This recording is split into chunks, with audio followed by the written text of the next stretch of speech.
दर्शकों नमस्कार, राम राम, जय श्री राम और जय माता दी। मैं हूँ अश्विनी मगोत्रा और आप देख रहे हैं अपना पसंदीदा न्यूज चैनल जम्मू तर्कश। सुबह का वक्त और कुछ समाचार।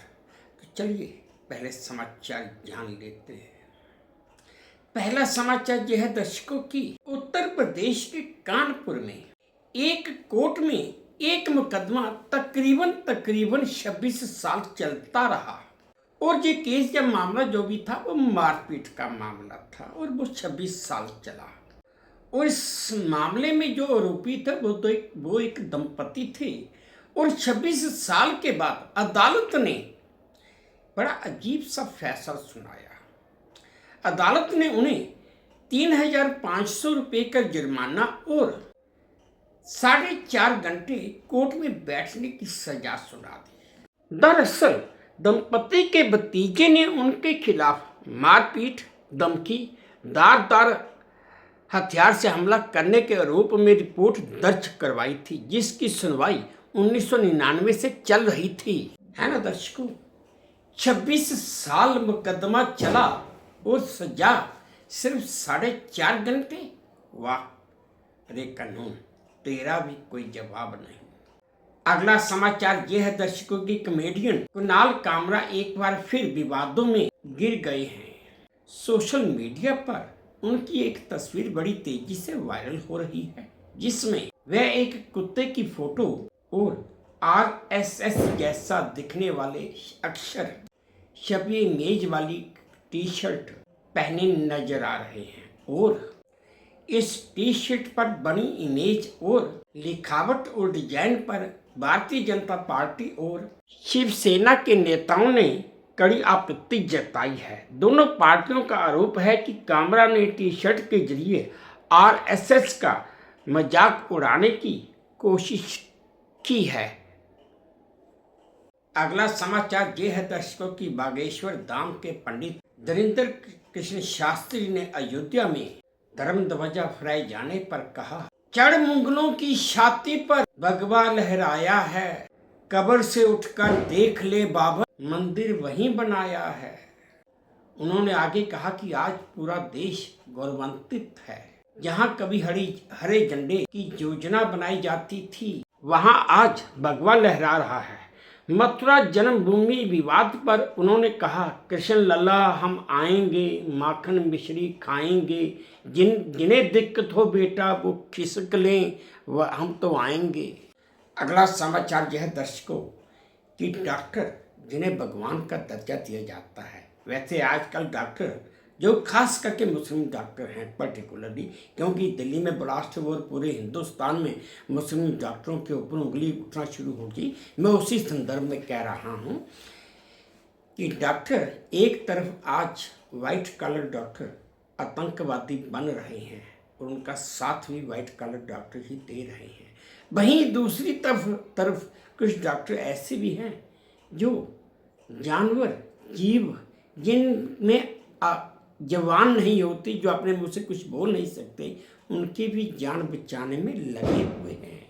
समाचार यह है दर्शकों कि मध्य प्रदेश के उज्जैन से एक समाचार सामने आया है कि जेसीबी से खुदाई के दौरान एक किंग कोबरा सांप जख्मी हो गया।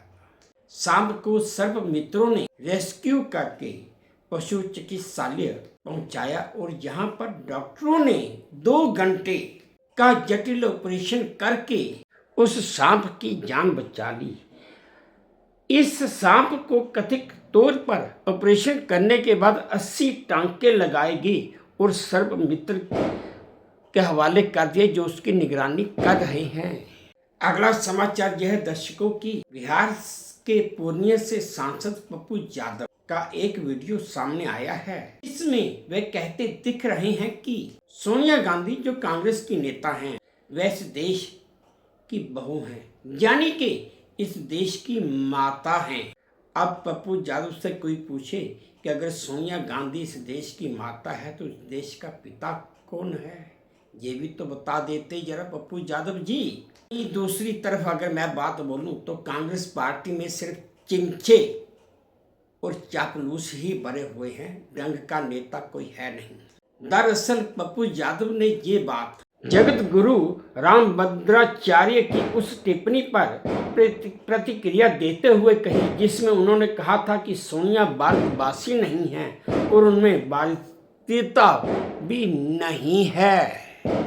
अगला समाचार यह है दर्शकों की महाराष्ट्र के नासिक में शिवसेना की एक पूर्व विधायक निर्मला गावित को एक कार ने उनके घर के बाहर ही टक्कर मार दी। हादसे के वक्त वे अपने पोते के साथ घूम रही थी। इसी दौरान ये हादसा हो गया जिसमें वह गंभीर रूप से घायल हो गई। हादसे का वीडियो अब सोशल मीडिया पर बड़ी तेजी से वायरल हो रहा है। हादसे के 24 घंटे बाद भी पुलिस आरोपी को पकड़ नहीं पाई है। वाह क्या माजरा है। दर्शकों आप ये वीडियो देखिए जो मुझे वे टू न्यूज के सौजन्य से प्राप्त हुआ है। हा गेला त्याच्यामुळं तो तिकडून थांबायला पाहिजे होते त्याने तर थांबता तो आला आणि बापरे हे बघ हे बघ हे बघ हे बघ हे बघ अय्यो बापरे बापरे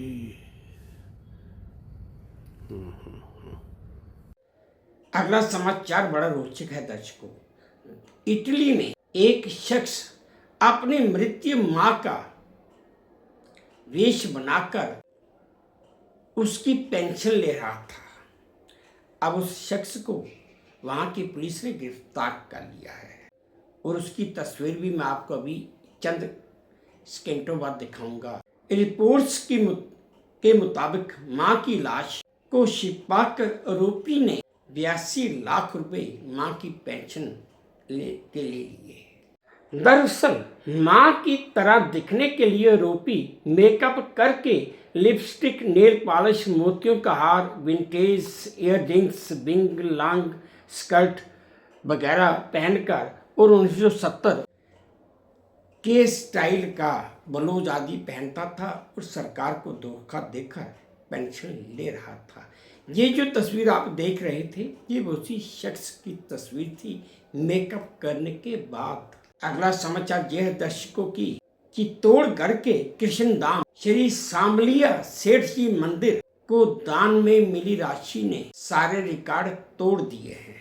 सिर्फ 4 राउंड की गिनती में 36 करोड़ 13,60,000 रुपए की गिनती हो पाई है और अभी चेक, मनी ऑर्डर और ऑनलाइन दान की राशि अभी इसमें जोड़ी ही नहीं गई है। साल 2024 में दिवाली के बाद खोले गए 2 महीने के भंडार से 34 करोड़ 91 लाख रुपए मिले थे। मंदिर कमेटी का कहना है कि इस बार दान की राशि 40 करोड़ के पार जा सकती है। दर्शकों आप ये वीडियो देखिए जो मुझे वे टू न्यूज के सौजन्य से प्राप्त हुआ है।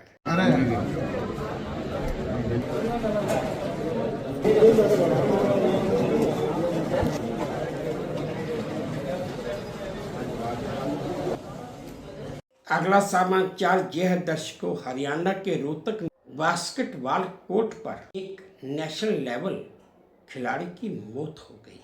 16 साल का हार्दिक अकेले ही प्रैक्टिस कर रहा था। इसी दौरान उसने अकेले ही बास्केट पोल से लटकने की कोशिश की और लोहे का पोल उसकी छाती पर आ गिरा। पास खड़े लोगों ने उसे अस्पताल में भर्ती तो करवाया लेकिन कुछ देर इलाज के बाद हार्दिक ने दम तोड़ दिया। हार्दिक ने कई नेशनल कंपटीशन में मेडल जीते थे। इस घटना का सीसीटीवी फुटेज भी अब सोशल मीडिया पर बड़ी तेजी से वायरल हो रहा है।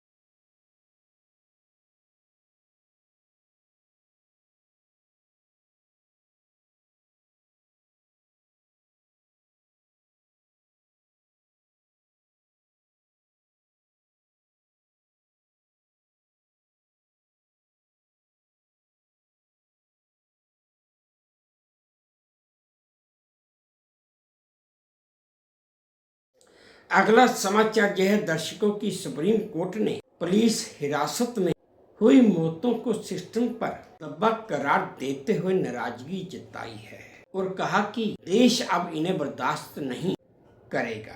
सुप्रीम कोर्ट ने हर एक थाने में सीसीटीवी लगाने की स्थिति पर सभी राज्यों और केंद्र शासित प्रदेशों से रिपोर्ट मांगी है। हालांकि रिपोर्ट तो पहले भी मांगी थी, लेकिन रिपोर्ट न मिलने पर नाराजगी भी जताई। इस बार कोर्ट ने चेतावनी दी कि 16 दिसंबर तक अगर रिपोर्ट नहीं आई तो संबंधित राज्यों के मुख्य सचिव और केंद्रीय एजेंसियों के निदेशकों को खुद हाजिर होकर जवाब देना होगा। लेकिन दर्शकों, मैं कोई कानून का ज्ञाता नहीं हूँ, लेकिन एक बात मैं भी कहना चाहता हूँ, लेकिन वो भी कहने से पहले मैं सुप्रीम कोर्ट या अदालत से हाथ जोड़कर माफ़ी मांग कर, हो सकता है शायद मेरी बात गलत हो, लेकिन मैं जानता हूँ कि मेरी बात गलत नहीं है। क्या सुप्रीम कोर्ट या हिंदुस्तान की कोई भी अदालत कॉन्स्टिट्यूशन ऑफ इंडिया के मुताबिक काम कर रही है? अगर हाँ, तो इस कॉन्स्टिट्यूशन में कहाँ लिखा हुआ है कि कोई भी केस हो जिसे 25, 25, 30, 30, 50, 50, 60, 60, 70, 70 साल तक लटकाया जाए? कोर्ट को इसके ऊपर भी ध्यान देना चाहिए, खास करके जजों को, क्योंकि मेरा मानना, जब मेरी सोच ऐसी है कि अगर न्याय, जस्टिस टाइम पर मिल जाए तो उसे न्याय कहा जाता है, और अगर वही न्याय किसी केस का फैसला 25 साल बाद हो तो उसे सिंपैथी कहा जाता है, सहानुभूति कहा जाता है, उसे न्याय नहीं कहते। हो सकता है मेरी ये बात अदालत को बुरी लगे, लेकिन बात तो सही है। अदालत खुद सोचे। मैं पहले ही हाथ जोड़कर माफ़ी मांग चुका हूँ। बाकी अदालत की मर्जी, जो सजा देना चाहे 64 साल की उम्र में वो भी ले लेंगे। आज का आखिरी समाचार ये है दर्शकों की महाराष्ट्र के अमरावती में एक शादी के आधे घंटे बाद ही दूल्हे की हार्ट अटैक से मौत हो गई। रिपोर्ट्स के मुताबिक शादी की सभी रस्में पूरी होने के बाद दूल्हा दुल्हन दोनों स्टेज पर खड़े थे और इसी दौरान दूल्हे को अचानक दिल का दौरा बढ़ गया। लोगों ने आनन फानन में दूल्हे को अस्पताल पहुंचाया, लेकिन डॉक्टरों ने उसे मृत लाया घोषित कर दिया। दर्शकों, ये थे आज के कुछ चुनिंदा समाचार जो मैंने आप सबके साथ साझा किए। उम्मीद करता हूं कि आपको ठीक लगे होंगे, और अगर ठीक लगे हैं तो मेरी वही प्रार्थना कि प्लीज़ मेरे इस चैनल को लाइक कर दीजिए, शेयर कर दीजिए और सब्सक्राइब भी कर दीजिए। और हाँ, अपने कमेंट्स मेरे कमेंट बॉक्स में ज़रूर डालिए ताकि मैं उन्हें भी ध्यान से पढ़ सकूं। बस अब इसी उम्मीद के साथ आप सबसे विदा लेता हूं कि आप अपना भी ध्यान रखेंगे, अपने देश का भी ध्यान रखेंगे। जय भारत और धन्यवाद।